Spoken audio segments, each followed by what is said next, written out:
Today, come together at a time when banking is transforming faster than ever before, powered by technology, driven by innovation, and focused on inclusion. Ladies and gentlemen, today marks a significant milestone as we gather to witness this conference. This prestigious platform together brings together leaders, innovators, and policymakers to deliberate on technologies shaping the future of banking. Over the course of the day, we will exchange insights, explore emerging trends, and recognize excellence that will drive a stronger, more resilient banking ecosystem. So let's get started. Ladies and gentlemen, to start today's conference, with the special address, we are pleased to welcome Mr. Aditya Gahlaut, Managing Director and Regional Head of Global Trade Solution for Asia at HSBC. With over 2 decades of banking experience and leadership across multiple markets, he brings deep insights into a global trade and banking. Welcome, Mr. Gahlaut. Okay, lovely. Thank you, Gopalji. Thank you, IBA, for giving us this slot. I'm going to start with a small video.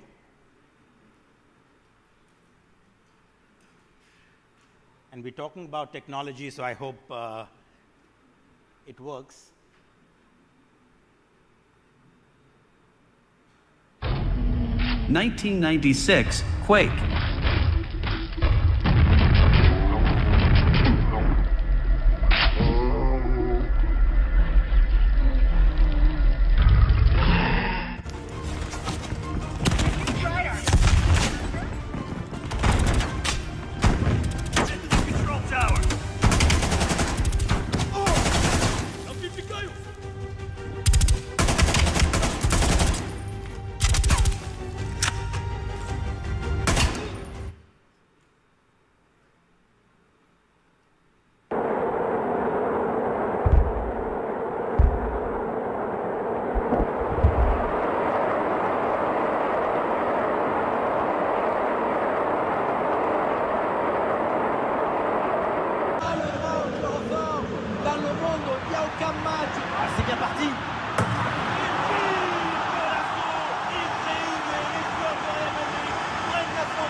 Okay, now I'm sure some of you will be wondering why I started with this little video having actually 3 different video games. My first interaction with what we call AI today was not in the innovation lab of one of our clients in China. It wasn't while using Microsoft Copilot in the bank. It was actually in the 1990s, and I'm a very, very avid video gamer. It started in the 1990s when I used to play the game Quake. And it was, obviously, when I started it, I used to very normally get beaten by the digital bot, which was your opponent in the video game Quake. Now, Quake, ladies and gentlemen, is the game with which the rise of AI started. Now, in order to render this game in a more beautiful manner, NVIDIA made a very small change to the circuit architecture of their processors, which allowed them to solve 2 problems at the same time. Now, for the techies in the room, I'm sure they'll know, but this is what we call parallel computing today. Now, what happened in Quake? You would have seen the video, but essentially your opponent, this digital bot, would navigate the map where you are. It would take cover when you would shoot, and it would shoot when you weren't taking cover. Now, what the digital bot did was not magic. It used simple pathfinding, simple decision trees to navigate through the game. Now, this technology has evolved over 3 decades now. And yes, ladies and gentlemen, this is the same technology, having evolved over 30 years. This technology today sits behind our fraud detection systems. This technology sits behind our credit decisioning, and this technology also sits behind a lot of the processing platforms that we use in banking today. Now, the evolution of AI that's happened over the last 3 decades, it's not 1990s when I played this video game, and it's not 2025 when we talk about AI as if it's something we all knew all along and something we're very comfortable with. AI evolved over 4 very distinct phases. And the reason I talk about this history is because understanding the evolution of AI is extremely important to understand where it's headed. So I mean, it's a bit theoretical, but I think it's important. So in 1997, IBM's Deep Blue beat the chess world champion Garry Kasparov. Now, Deep Blue wasn't really intelligent in the way we understand intelligence. It was just powerful, very powerful at one thing. It was able to search millions of moves on the chess board and play the best one for the moment. Now, in banking, again, you go back, I'd say 15, 20 years, we have used logistic regression, we've used decision trees in both credit scoring and in fraud detection. So it's not new to us. Now, this phase of the evolution of AI is what I call a phase where humans wrote the rules and the machines merely executed them. The next big breakthrough came when deep neural networks started to identify patterns, started to identify images. Now, this didn't happen because we continued development from the first phase. Rather than, so take the example of how does a machine recognize a cat? Now, rather than hand coding rules which helped a machine identify a cat, humans, engineers, dumped millions of pictures of what a cat looked like into the machine, and machine developed the ability using patterns to identify what a cat looks like. Now, this is a phase which I say was the machine identifying what patterns, what features mattered, rather than us having to tell the machine. Now, if I look at a banking parallel, it's again, so you look at our fraud systems, this technology or this evolution helped us to build further on our fraud models and allowed the fraud models to also recognize behavioral patterns. The next phase of the AI evolution was in 2017 when Google introduced what is called the transformer architecture. Now, this, to my mind, was the most significant shift in this evolution, because for the first time, machines were able to understand and generate language. Okay? And you come to 2023, large language models such as ChatGPT-3 were able to process a 100-page policy document and summarize it in 1 page in a matter of minutes, right? You could give the machine 3 prompts and ask the machine to write an email for you, and it would do it probably in English far better than I would. Now, this is a phase where AI moved beyond recognizing patterns and numbers to reading and writing language, which seems very normal for us today. Now, finally, as we speak today or we discuss today, we're in a phase where AI is becoming an agent which is going to take multi-step actions. Now, this is a phase again where AI is going to move on from being a reference tool for all of us to actually being a colleague at work. Unfortunately for all of us, a colleague who does not need annual leave and a colleague who does not need to go home to spend time with family. Now, I've been married for, I always make a mistake on this, but I think give or take 16 years. I have to be honest and admit that as far as my relationship with my wife is concerned, I am still at phase 1, which is my wife writes the rules in the house and I just execute them. But, but considering it's taken AI, what, close to 30 odd years to reach a point where we are trusting the machine to take decisions, I still have hope. and I'm hoping that for another 15 years, I will build enough trust with my wife to be able to be allowed to take decisions at home. Now, we've looked at the way AI has evolved, but it's important to look at, are there tailwinds? Are there still trends globally which will ensure that this strong evolution will continue? And I'm going to talk about 4 key trends.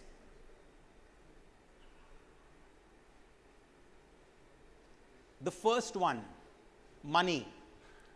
Massive amounts of money. And I'm sure you've all read about this. Big hyperscalers, whether it's the Microsoft, Google, Meta, they're investing billions and billions of dollars in creating the AI infrastructure. What does that mean?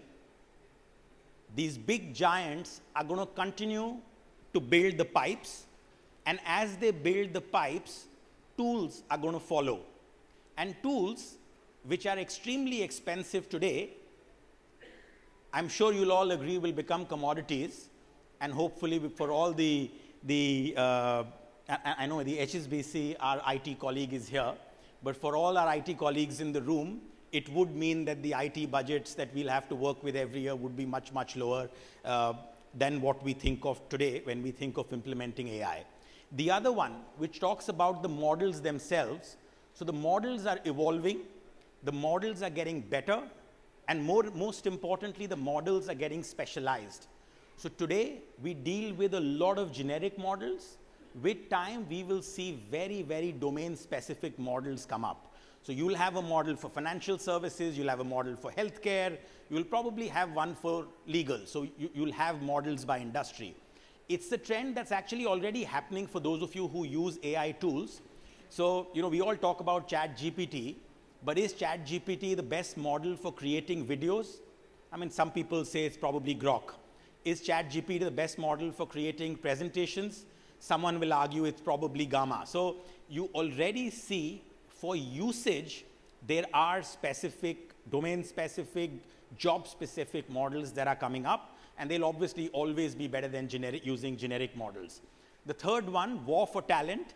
I was amazed when I read a news one day, and it wasn't too far back, I think it was about 6 months back, when one of the Chinese engineers was offered $14 billion by Meta to join their AI team. Now, typically $14 billion is an amount we hear of globally when people acquire companies. Now, this was the amount of money being paid for one engineer to develop this, which just shows the amount of confidence and the sort of vision that some of these big companies have.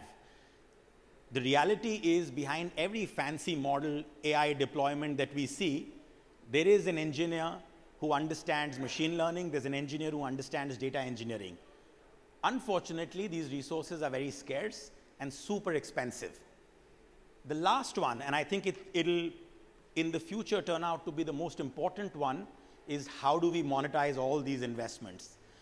It's early days, but we're now beginning to see large corporates moving beyond pilots and into products and revenue, but this is clearly, in the future, is probably the most important one, and we'll all be closely watching how this piece pans out. Now, that's the global trend. Coming to India, I do think India has some extremely strong tailwinds as well. So the development of AI is not going to be a threat. It is going to be a tailwind, and I say that for 4 reasons. I'm sure you'll agree with me on most of them. One, we've got the right digital infrastructure. Whether it's UPI, whether it's e-invoicing, whether it's account aggregator, all of these initiatives generate data, and data is the fuel for AI, and which is why I think super important. I think the RBI, and in my role sitting in Hong Kong, I look at how regulators are responding to the growth of AI, and I do think that the RBI has been extremely proactive in, one, encouraging innovation in AI, but equally building the guardrails that are required as you develop the AI infrastructure. In a study that I think RBI had conducted some time back, they've estimated that with the right process redesign and with the right upskilling of people, Indian banking can potentially see productivity gains of up to 46%. Now that's not small. Imagine a bank being run by 1,000 people today, being run by 540 people tomorrow. Now the one way to look at it is 460 people will lose their jobs, but the other way to look at it is you'll have 460 people who can then be deployed to do much more value-added activities, and I think that's probably the only way to look at, especially for a market like India, which is on the cusp of very, very strong growth over the next 2 decades. The third one, competitive urgency, and I think this piece is super important because we all compete in the market, we all work together in the market, and I think this competition and this collaboration is super important for anything to grow. So you look at the large banks in India, they work at pace. You look at the mid-sized banks, you look at the NBFCs, they are super hungry. You look at the fintech ecosystem in India, it's extremely vibrant. Now all of this, yes, adds to competition, but that competition leads to urgency, and that urgency is an asset when you want to drive any initiative forward. And finally, talent availability. We may not have, for now, the best AI talent in the market, but we inherently have extremely smart, digitally native people in the country, and it's only a matter of time when you'll see people start investing time and effort in upskilling, and hence this is an important part of development of the AI ecosystem, but as a raw material, it exists in our country. Now moving on, and I am going to cover in the slide after the next one, the impact that I think, and I'll probably make, I think 5 bold predictions about how AI is going to impact banking over the next 10 years. But before we do that, I just want to talk about 3-4 things, which is essentially, I run the trade finance business for HSBC for Asia, and I see a lot of changes happening in the world of trade, which is impacting our corporate clients as well. So we'll probably talk about some that are starting to happen and then some that are going to play out over the next few years. So trade is an extremely, for all those from the banking industry here would know, it's one of the most document heavy, manually intensive operating procedures in the bank because the sheer amount of documents that we deal with. Add to that the fact that in most markets, custom procedures are again extremely manual. Now that's the bad news, but the good news is that makes a perfect use case for AI. Now you'll have AI tools in the future which will screen documents, check for discrepancies, validate against country rules, calculate duty, and for a corporate client of ours who would otherwise take 7 to 10 days to go through these custom procedures, which will probably end up doing this in 3 to 6 hours. Now that means 7 to 10 days of working capital unlocked, and I think that's going to be super powerful for our clients going forward.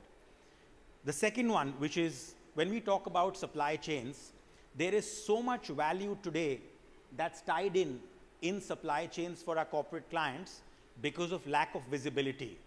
Now AI tools will help unlock that. So whether you talk about giving our corporate clients visibility into their inventories, and inventories across suppliers, factories, shipping, and probably end destination.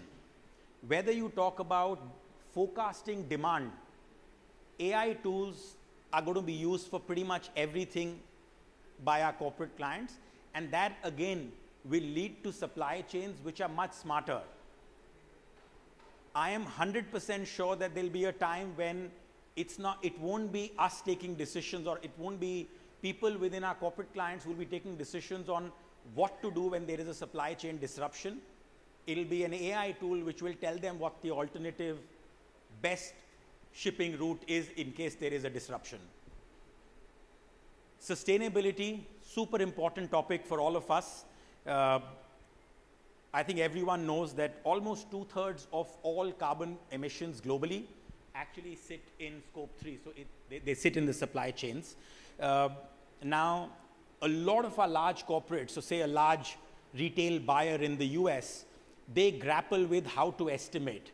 They want to see how much carbon footprint their supply chain generates. They want to know what the working environment is in their supplier network. Now, what do they do today? They use third parties, they use auditors. Now, this process is slow, this process is expensive. AI tools in the future would be used to estimate depending on shipping modes. It's actually already started. I don't know if when you book an air ticket today online, I don't know how many people notice, but there is a little in top right corner typically, there's a small number which tells you how much carbon emission you're generating by taking that flight. Now, that's going to happen in the future where tools are going to tell you by using air freight or shipping, what is the amount of carbon footprint that an organization is creating. People will use social media analysis to assess in their supply chain what is the working condition of people working in a specific organization.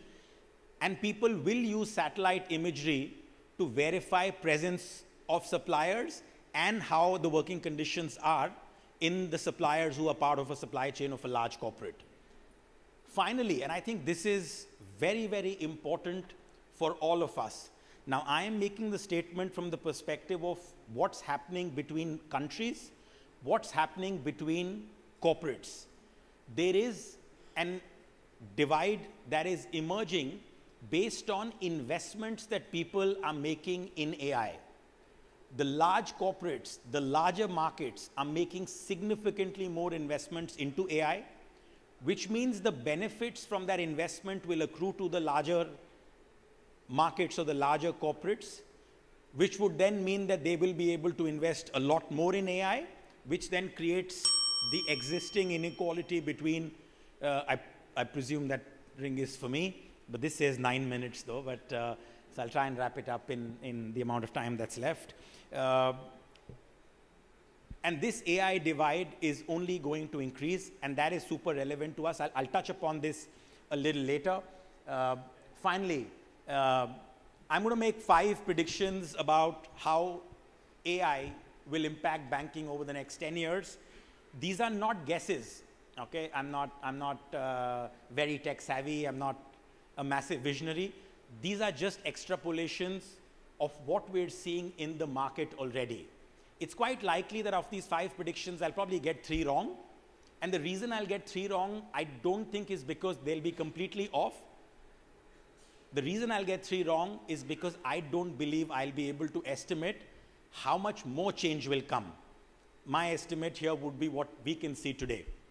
Now, I'll start again with what's close to my heart, and Zubin, if I can bother you with this. For those of you who are in the trade department, this is the amount of paper that comes today with any transaction that we execute. I am 100% sure on this, now whether it's 3 years or 5 years, but within 5 years, 70 to 80% of trade transactions, clean, high risk, will all happen end to end by AI systems. An importer sitting in Bangalore wanting to import, say something from Vietnam, wants to open an LC, uploads documents onto the bank portal. The bank AI system will screen the documents, check for limit availability, check against risk databases, and issue the LC straight to the company in Vietnam. Now, there is no human involvement. There will be no human involvement. This entire process will happen in 10 minutes, which means processing costs for banks, even in complex ops processes such as trade, will go down by at least 80 to 90%. The next one, which is you look at credit today, you look at pricing today. The way we do our credit reviews today is on an annual basis. At best, credit reviews are done on a semi-annual basis.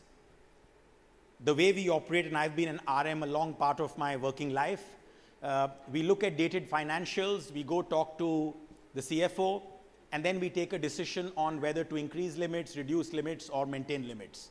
Now, Once we complete the credit review, we agree the pricing, and typically the commercial terms pricing are also done once a year. Now with AI tools, you'll be able to do a lot more than that. On a real-time basis, you will be able to assess the liquidity position of our corporate. You'll be able to look at trade data. You'll be able to look at payment data. You'll be able to look at industry news, what's happening to competitors who are in the same industry. You'll be able to look at what's happening to the top 10 customers of our corporate client. You'll get real-time information about supplier disruptions, if any. The entire process of credit assessment and the entire process of pricing will become a lot more dynamic. I think it will come down to weekly. It may even come down to what happens on a daily basis. Now again, I go back to the aviation industry. The pricing module in the aviation industry is already very dynamic, right? So you look at a price of an air ticket today, and then you look at it again tomorrow. There's no human being behind it. It's a system which throws dynamic pricing to you. That's going to come to banking as well. That's quick. Okay. Ma'am, just give me 3 minutes and I'll be okay. Underwriting, similarly, I think the risk journeys are going to become a lot more granular. You'll have a lot more data to assess risk, and it'll allow you to model risk probability a lot better. And that would mean you can give a lot more facility to a customer than what you can today, even with financials and collateral. The last 2 points for me, AI co-agents. So every RM, every risk personnel, and every operation lead will have AI agents embedded in their workflow. It'll be like using email today. The question will not be whether you are using AI, it'll be how well you're using AI. And the final one, which is blurring of bank boundaries, I think we will all need to accept that banks as regulated entities will become risk utilities behind the scene. Distribution will happen on platforms, distribution will happen on industry ecosystems, and we will have to find a way to embed ourselves in workflows of our corporate clients. Now, a lot of this, like I said, is already happening. This is just a list of things that we are doing in HSBC. A lot of what we talk about is just the start of AI in banking. As you go about building your own AI ecosystems, I'd say the question for you to ask is, can we build a bank without humans in the loop? I believe you have this being discussed in the second half, so I'll skip that. Okay, the final one, the good news, AI is not going to replace bankers. The bad news, AI will definitely replace, so bankers who use AI will definitely replace the bankers who don't use AI. Now, the question for us is not whether AI is coming or not. It is. To my mind, there'll be only 3 types of bankers: those who move first, those who move second, and those who disappear. The choice is ours. Which of the 3 categories do we want to fit in? Thank you, ladies and gentlemen. Thank you. My apologies for extending the time. Thank you, Mr. Gahlaut, for an engaging and thought-provoking address. May I now invite Shri Gopal Murli Bhagat, Deputy Chief Executive IBA, to present a memento to Mr. Gahlaut as a token of gratitude, please.